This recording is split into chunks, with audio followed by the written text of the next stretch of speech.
Ladies and gentlemen, it is the end of the year, which means Jump Festa is here, which also means it's time for Oda to gas up the next year, or the year after that, or in some cases, the year after that one. But regardless, we're extremely excited because this is the first Ichiro Oda message of the final saga. And going into this, I was like, what are we gonna get? The year of Usopp? Is the year of Usopp incoming? We know it's coming. We just don't know if it's gonna be next year, the year after that. We don't know. We don't know, man. So I was like, are we getting the year of Usopp? Keep an eye on Gaimon. Is my guy gonna hype up Futurama? What are we gonna get? Who knows? So the message is out. I read this earlier on Sunday morning before the World Cup, but I didn't have the opportunity to record this video until now. So here we are. I have two different translations here. First, came over from my boy Subra. Shout out to Subra for providing this message. Then I have the other one from Arthur, Library of Ohara. Shout out to my dog Arthur as well. And so I'm going to read Subra's message first.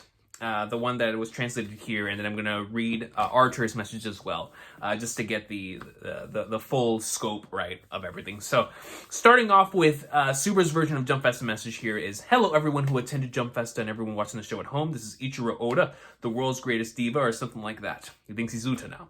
This year, the Wano arc came to an end. Peak fiction. The main story started picking up. The One Piece film Red movie became a big hit, legendary. So it's been a really crazy year overall. You're telling me." All the staff always screams of happiness. Uta-chan will also appear in the red and white song battle. I saw that apparently on Christmas Day we're getting like something for Uta. We hope you enjoy her TV tour since it'll only be available for a limited period of time. They are milking, and I can't blame them. If I had someone like Uta, who is, related to Shanks, I would... That's marketing material for days. Considering how well Film Red did, how many individuals don't even watch One Piece, but they watch that movie just for Otto, I'd milk it too. So, hey, they're doing good. It's obviously working. The movie is extremely successful, so their marketing is working. The card game also... I need to get into the card game. The card game has also been a huge hit. The other day, I asked my staff if we could get some cards, but they told me we can't get a hold of them. Can you believe that? It's like, the people working on the series can't even get a hold of the cards. How ridiculous is that? It's been 25 years since the serial edition started, and it's been such a long story, but I'm also really glad that recently more and more young readers pick up this work. And for me, I feel like that's a testament to how great this series is. That the fact that, us adults that have been with the series for so long continue to support it, right? And it has that longevity of, and where we're still invested even after all these years. And undoubtedly there's going to be those sessions where, and those seasons where individuals will, lose interest, and then there'll be another wave of individuals that come in and gain interest. So it happened during Dressrosa.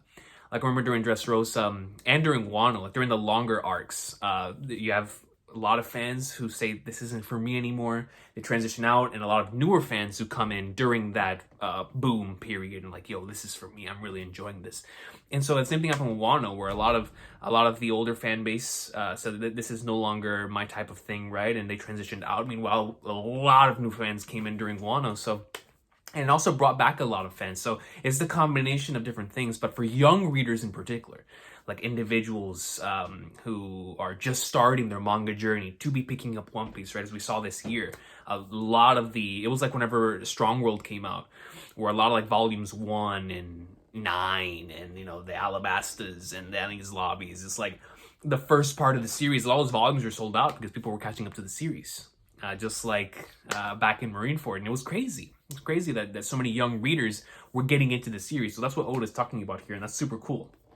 I was really excited when the final arc of the series started and encouraged people to get excited about it. Excuse me, but I have no plans to wrap up the series anytime soon, so you can relax and read it with ease.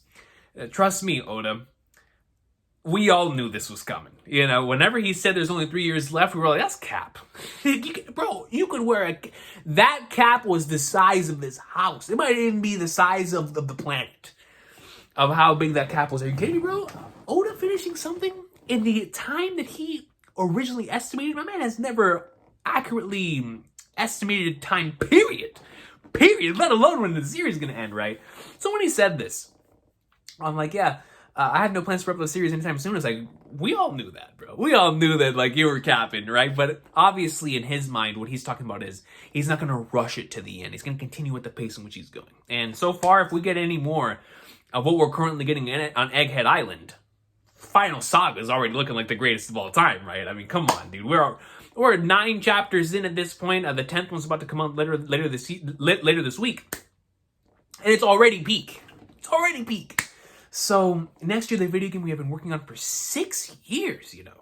One Piece Odyssey will be released. I'm super looking forward to playing that. I saw they dropped a trailer. I'm looking forward to reacting to that in the afterthoughts this week. And I need to remember to do that because I haven't watched the trailer. All I saw was the picture of, like, Rocinante and Doflamingo. I was like, what world's going on? So I definitely got to watch that. We are also preparing different stage events, and the Hollywood live action is also in production.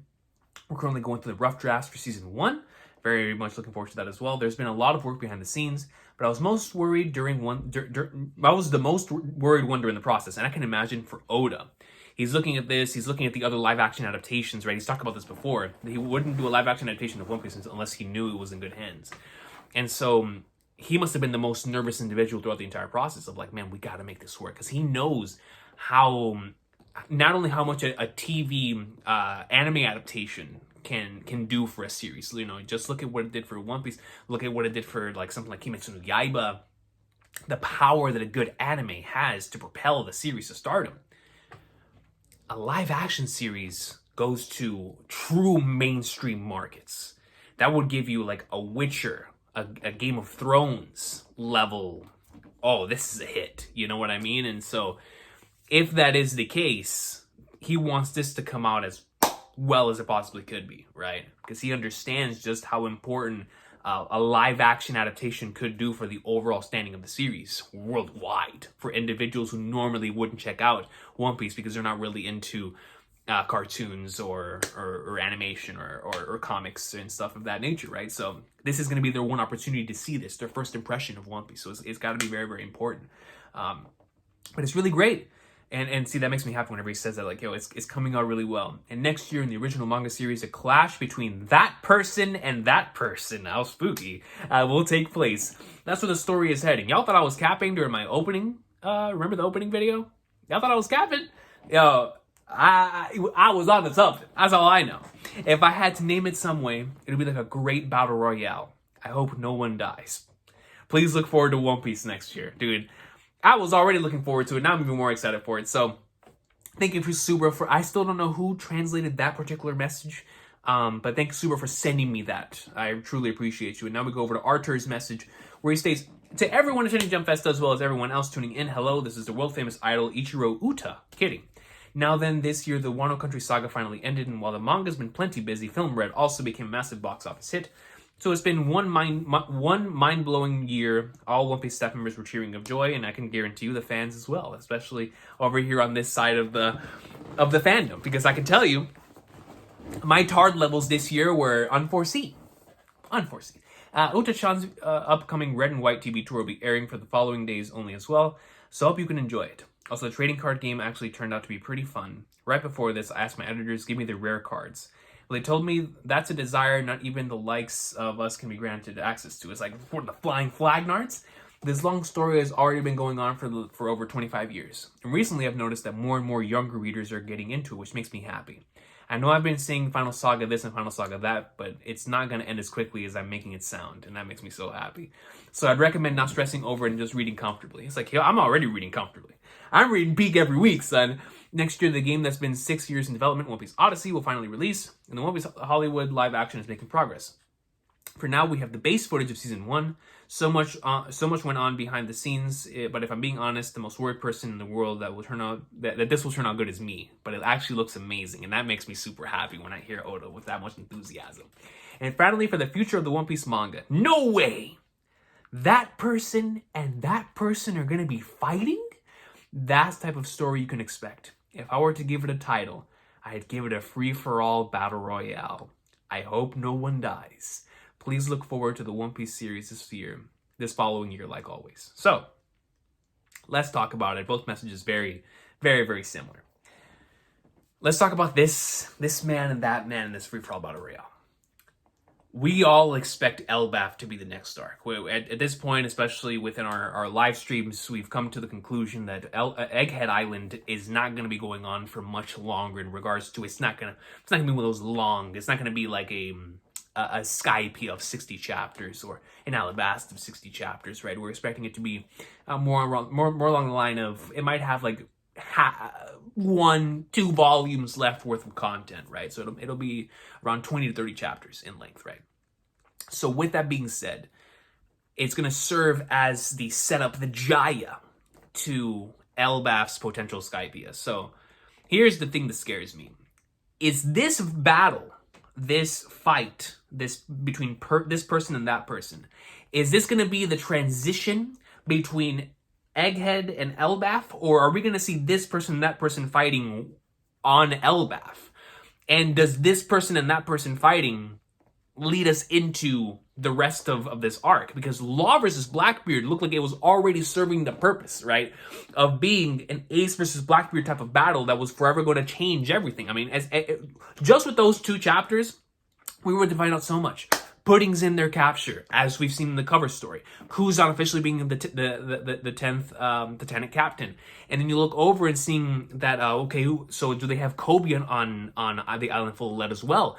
Those questions start popping out to mind. But to know that we assume Law is going to get either taken out here and or he's going to escape. But either way, this is going to lead into some very consequential stuff, especially with Helmeppo potentially taking the Seraphim over to where they are, right? And on the Island Full of Lead in order to attempt to take Kobe back. So this person and that person, I thought that Law and Blackbeard was going to serve as that catalyst, because I was like, okay, Shanks Blackbeard is obviously the one that we're all expecting, and I'm hoping this is what he's talking about. But the thing is at this point in the game, because the way he says it is no way, and it's like, for me, we all expect Shanks and Blackbeard to be boxing. I think Oda himself expects us all to believe Shanks and Blackbeard are going to be boxing. So the fact that he says, no way, this person and that person are going to be fighting, it almost kind of feels like a very unexpected development is going to lead to 2 parties to be boxing that we were not expecting. And so Luffy and Shanks obviously is a major one, and it could take place on Elbaf, as has been spoken of in this community before. Luffy and Shanks potentially boxing. That happens next year. You already know. They better start that battle, like we've talked about before, with Roger and Whitebeard level status, right? Where one of them is already there, and the other is flying in. I better be Luffy, too. Shanks is just there, like Gold D. Luffy just comes in flying like Whitebeard. Shanks is like, ooh, I smell a monster in the air. Goes in, fires his own divine departure, and him and Luffy clash and destroy the planet. That's what I need. That's what I need. So obviously, like we talked about in the openings video, which I was half trolling, half being serious, is confrontations, battles I'm very much looking forward to, are obviously Shanks versus Blackbeard, which was the fight that I thought we were going to get after Wano. We did not get it after Wano, so I'm excited to see when we actually end up getting that battle. So Shanks versus Blackbeard. Blackbeard's been very active. After what we saw in Amazon Lily and now with Law as well, it's like, what more is going to be in store for our boy Mr. Zehahaha, right? So it could involve Blackbeard, but since he's in the middle of fighting Law, I don't know. I don't know. So we could transition over to Shanks versus Blackbeard. That's obviously one of the choices, most popular choice. Luffy versus Shanks, obviously, is a big one.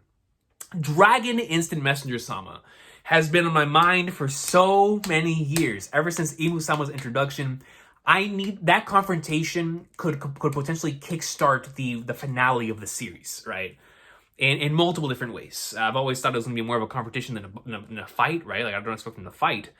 But now with this fight, this free-for-all battle royale, you see, I've always thought that Elbaf Island was, especially with the way that we're currently hyping it up, with how many characters are potentially going to be here, especially if Kid went after the man marked by flames, which we all believe to be is Saul, then if that's the case, then there's going to be a bunch of people here on Elbaf. And if Big Mom comes in there as well, knowing that she's also associated with Elbaf, bro, there's going to be so many individuals on Elbaf that it's really going to turn into a free-for-all battle royale. However, what's very interesting about that is that it feels like these two things are going to be kind of different. Where free-for-all battle royale is going to be happening here, or this battle between these two figures is going to lead into that free-for-all battle royale.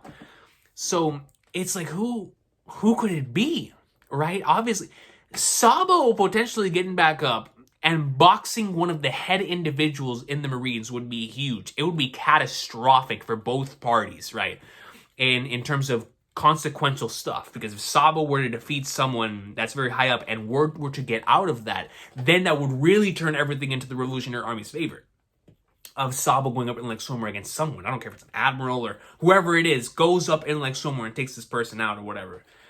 But it's just, it's supposed to be surprising. That's what I'm so curious on, and what this means, right? This person and that person.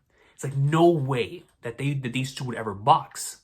So it's like individuals that potentially could have been allies, individuals that potentially, like, you never would have expected these two to be, you know, throwing down because they are friends, they're boys or something, right? But at the same time, it's like it could just be unbelievable in terms of like, oh, finally getting this, or oh wow, this is so insane, right? Like I said before, like a dragon. Like imagine something crazy like Dragon and Shanks boxing. You know, that's what I'm thinking of. Where Oda's probably thinking of the young readers when he's saying this, right? Where he's applying this to, oh wow, this person, that person are boxing. We could apply that to, okay, two friends or two people who are acquainted. Something happened and forced them to fight each other, right? Obviously, that is the common consensus, but it could also be us in our dream-like scenario. Oh, what would ever happen if Dragon fought Shanks, or if Akainu started boxing, you know, one of the top tiers? You know, there's a dream matchup, and honestly, what we could get that to is Final Saga. Final Saga, you know, Wrigley coming up in like Swimmer against someone is not out of the ballpark. Everyone's going to be in this Final Saga. What Egghead Island has shown me is that Oda's not going to be pulling anything back, right? He's not holding anything back.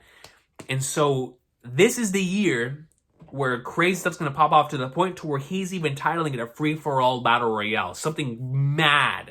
Just a whole bunch of boxing. It's going to be roof piece times 50 is what I'm getting from this message and what Oda's going to be drawing here very soon with the next island, or potentially even here on Egghead. I don't even know, right? It's gonna be insane.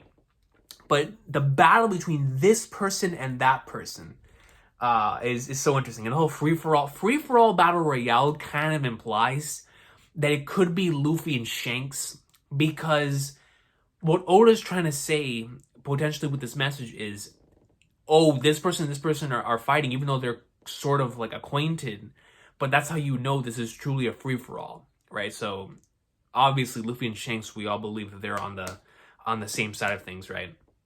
So, with that being said, those two boxing would be Oda's way of showing, like, no, this is a free-for-all for the title of King of the Pirates. Like, even those two who care about each other so much have to throw down for this. That's the case, like I said, my hype is going to be through the roof. But regardless, my hype is through the roof because Oda's hyping up a potential match between two individuals. And like I said, it could either be dream. It's not going to be a dream matchup regardless. But the fact this is coming after Law versus Blackbeard fascinates me, because I really thought Law versus Blackbeard was going to be that catalyst, where the events that took place there was going to just cause a chain effect. But it looks like literally everything that we're getting here within these chapters is going to be a massive chain effect that is going to take us into the end of the series, into a downward spiral, because literally every single one of these chapters has been end of series, end of series, end of series, end of series, like all consequential stuff that's going to take us into the next island or into the next arc or into the final saga. And so Law versus Blackbeard for me was serving that purpose very well between multiple different parties, especially if Kuzan is still associated with Sword and or the Revolutionary Army. Him doing this there, and then him meeting up with Kobe, so many things could have popped off here, right? They're going to let into crazy stuff down the line. And so with that being said, that's why I was like, okay, Law versus Blackbeard is definitely serving a very similar place in the story as Ace versus Blackbeard in regards to this taking us and propelling us into the next part of the series. But now it looks like we're into something else that's going to be like that. And this free-for-all battle royale, I'm just going to stick to it that this is going to be Elbaf, what he's talking about here, because it looks like Elbaf is going to be a perfect blend of lore piece, character moments piece, and straight up just legendary piece with the amount of hype we're going to be seeing. Because, bro, I'll tell you this. If Shanks legitimately is going to Elbaf, and he's talking about Luffy and Shanks, the fact remains that Kid is probably going to be there. Big Mom's going to be there. Loki, we still have no. It's like, bro, it's really going to be a free-for-all battle royale between. Oh my goodness, bro. I'm going to be losing my mind, but I'm going to be going crazy. So, 2023, and then, so I hope no one dies. Let me talk about that before I end the video. Because obviously, One Piece is a series that is known for characters not dying.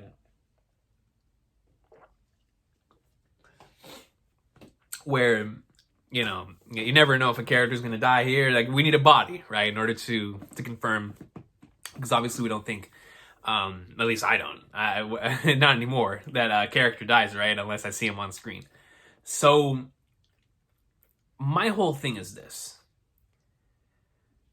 Regardless of who this character is, whoever dies, whether it's a fake out death or a real death, it has to serve a consequential moment in the story.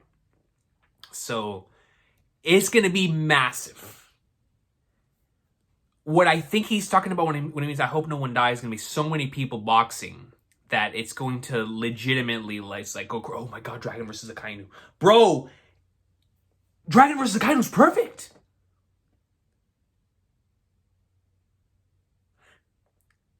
Okay, hear me out, because I just thought of this. Dragon and Akainu boxing now actually makes a lot of sense. Because obviously we all thought that they were going to box later on, like at the end of the series. Where it would be Dragon Akainu, or Luffy Akainu, or Sabo Akainu, whatever. But if Akainu still is fighting Luffy end of series, and or Sabo, whoever it is, him fighting Dragon now, at the beginning of the final saga would actually... Because when I think about free-for-all battle royale, I'm like now, rather than just Elbaf, now in my mind, I'm also thinking of like around the world. Are people going to be boxing all around the world too? And if that's the case, then the whole world is about to start getting involved in this chaos, even before the One Piece is found. But at the same time, it's like, hold on, we got to calm down a little bit. It really just might be Elbaf and or Egghead, because Egghead already looks like it's going to be a free-for-all battle royale. But sticking to it just being Elbaf, because Dragon Akainu is definitely another one of those dream matches we all believe is going to happen too. But if those two were to box, that is consequential. And then that's whenever you'd be like, okay, yes, people could die here. People could die here, right? Especially knowing how Akainu is. Akainu already got a body, right? So we know he's capable of doing so. Dragon's the world's most dangerous criminal, so it's like, man. So this line of hope no one dies implies that the parties involved are going to be going at each other to the point to where we believe that both parties could be taken out. And there's going to be individuals in life or death scenarios. A potential death flag for some of the characters hitting in 2023. Man, right now, Rob Bellucci feels like he has the biggest death flag on him. Just from a character standpoint, from a storytelling standpoint, that now that he has gone against the WG, in what he did at the end of chapter 1069, it really does feel like he could potentially be taken out at the end of this arc. But that's just from a storytelling standpoint, right? That's not in battle. Like, that's not in a fight. In a fight, that would imply, like, Admiral going up against the Revolutionary Army, or pirates throwing down, or pirates versus Marines, right? Like, individuals who already do not like each other, boxing to the point to where they are going to be near death. So when Oda says, I hope no one dies, it's either implying someone has a major death flag, or there's going to be so many individuals that are going to be boxing in multiple different parties, multiple different factions don't like each other, to the point to where, yes, death flags are going to be all over the place. But it doesn't necessarily mean that someone's going to die. It is the final saga, though, so obviously people are going to die. This is going to be Marineford times 50. So people could die as early as now, right? We have no idea. But it's just really, really exciting to know that in Oda's mind, it is two individuals that it's either going to be a dream battle and or two people we never would have expected to fight, leading into a battle royale, or to us to have the thought process of this being a massive free-for-all battle royale because of this fight. Potentially an actual battle royale taking place in like Elbaf, the city of warrior, not the city, but like the island of warriors. We know those individuals love boxing. So what better way to have an all-time battle royale than where Dory and Broggy are from, which these individuals spend all those years boxing each other, right? So what better plane to have these massive battles take place in an Elbaf. Battles of legend. God Valley Incident 1. We're talking about the Elbaf incident from here on out, baby. What? Dude, especially if this gets as crazy as I think it's gonna get, Elbaf could legitimately be like the next God Valley incident. So, with that being said, it's like, okay, those two, if all that really does happen, then does the I Hope No One Dies, like I said, does that take place on Elbaf, or is that an around the world situation? And so many different things to think about. It's going to be exciting. Obviously, we knew 2023 was going to be special just based on the fact that we are now in the final saga. Every year is going to be special from here on out. This was my favorite year I've ever been with the One Piece community, right up there with the very best of them, right, with like the 2010s and 2018, right, of like just legendary chapters. It's a lot of them, right? Like we got a lot of fantastic moments within a single year, and so but this year was special, and I can't imagine what next year's gonna have in store. If this is what Oda's planning, of like, the stuff is gonna be popping off to the point to we're actually gonna be fearing for the characters' lives. I can't wait. And if, bro, I'm telling y'all right now, man, if who he's talking about here in regards to this man and that man, just me being a tard, is actually Luffy and Shanks, I'm gonna need to buy a Messi jersey, bro. I'm gonna need to buy a Messi jersey and like 5 more Santa hats. I mean, bro, what else can I do? What else am I going to be able to do? Luffy and Shanks, bro. Battle Royale and Elbaf. Oh my god, bro, I can't wait, man. I cannot wait to see what this means. But obviously, these Jump Festa messages are to get us excited for what's incoming, and this is what Oda has in mind for the 2023. It could be 2024 as well, because we know how Oda's time frame is normally off. But he's been pretty on point these last couple of years, and it does feel like we're already entering Battle Royale season. So excited for the future of One Piece, man. And next year looks like it's going to be special. So I will be looking at the comments after I read the next chapter, because I believe this video should be going up on Wednesday. So after I read the chapter, I'll come back and look at y'all's messages, and we'll talk about it on stream as well, on what y'all think about all this. This free-for-all battle and stuff of that nature. So please let me know in the comments down below what y'all think is the this man or that man, and what's this free-for-all battle royale, the I Hope No One Dies. You know, what are some candidates that you would have out there to potentially die? Obviously, the person with the biggest death flag in the entire series right now is Law, fighting Blackbeard. But those are situations that are already taking place. You know, like Law, Sabo, Lucci, characters, massive death flags. But they aren't a part of this massive battle royale, at least not yet. So we'll see what happens. I hope Sabo gets involved, man. I want to see more from my boy, bro. You know, after the Lucia incident, I just want to know if he's still breathing oxygen. I'm sure he still is. But I need the flipper. He's the Flame Emperor, bro. Like, come on, dude. If this message is about Dragon and Akainu, oh, man. And then, of course, Shanks versus Blackbeard is a matchup I've been waiting my entire One Piece fandom existence for. So, oh, man, exciting stuff next year. 2023 is going to go in so hard, man. So, I will see y'all next time. Hope everybody has a blessed one. Take care. 2023 is going to be another great year, man. And I'm very much looking forward to it. Hope everybody has a great one. Goodness. Bro, I'm telling you, if it's really Luffy versus Shanks, bro, it's over, man. I got to get that Messi jersey at this point.